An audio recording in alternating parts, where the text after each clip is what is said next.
विद्यार्थी मित्रांनो, जय महाराष्ट्र. मी सौरभ मालपाणी, संचालक मालपाणी एज्युब अमरावती.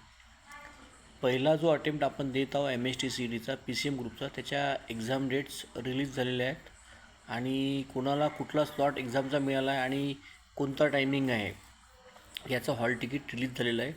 प्रत्येकाने आपापला ID पासवर्ड टाकून MSTCETच्या वेबसाईटवर जायचं आणि तिथून आपलं हॉल तिकीट डाउनलोड करायचं. आणि माझ्याकडून सर्व विद्यार्थ्यांना एक्झामसाठी ऑल द बेस्ट.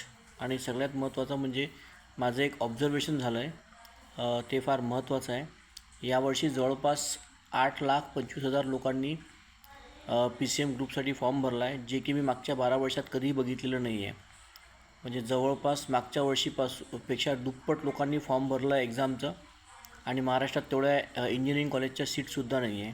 आणि at the same time CET सेलनी प्रत्येक विद्यार्थ्याला 3 अटलच्या टेस्ट फ्री ऑफ कॉस्ट दिल्या आहेत त्यांच्या फॉर्मसोबतच, आणि त्यानंतर त्या पेड आहेत.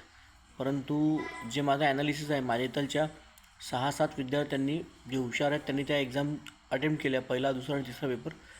पण ॲनालिसिस असं झालं आहे का जवळपास फक्त 3-3,500 लोकांनी पेपर सोडवली आहे पहिली टेस्ट. सेकंड टेस्ट जी होती अटलची ती फक्त 1000 लोकांनी सोडवली आहे आणि तिसरी टेस्ट ही जवळपास 550 लोकांनी सोडली. याचा अर्थच काय की महाराष्ट्रातले जेवढेही हुशार विद्यार्थी आहेत तेही मला सिरियस वाटत नाही आहेत अभ्यासाच्या बाबतीत.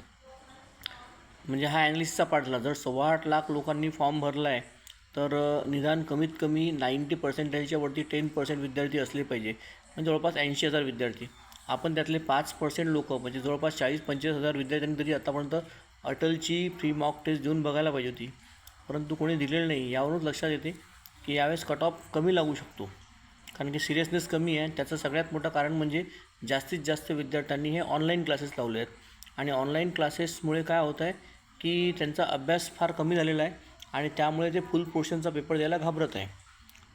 माझं सर्व विद्यार्थ्यांना म्हणणं आहे की पहिला अटेम्प्ट जरी तुमचा गेला आहे तरी तुमच्या हातात यावर्षी सेकंड अटेम्प्ट ही सुवर्ण संधी आहे. आणि मालपाणी एज्युब हा सेकंड अटेम्प्टसाठी सुद्धा ऑफलाईनमध्ये क्रॅश कोर्स अवेलेबल आहे.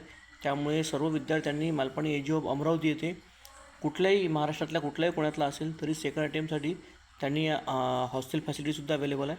अमरावतीला यावं आणि सेकंड अटेम्प्टसाठी क्रॅश कोर्सची पूर्ण तयारी करावी, जेणेकरून त्यांचं ॲटलिस्ट सेकंड अटेम्प्टमध्ये चांगला स्कोर आला पाहिजे. जय हिंद, जय महाराष्ट्र.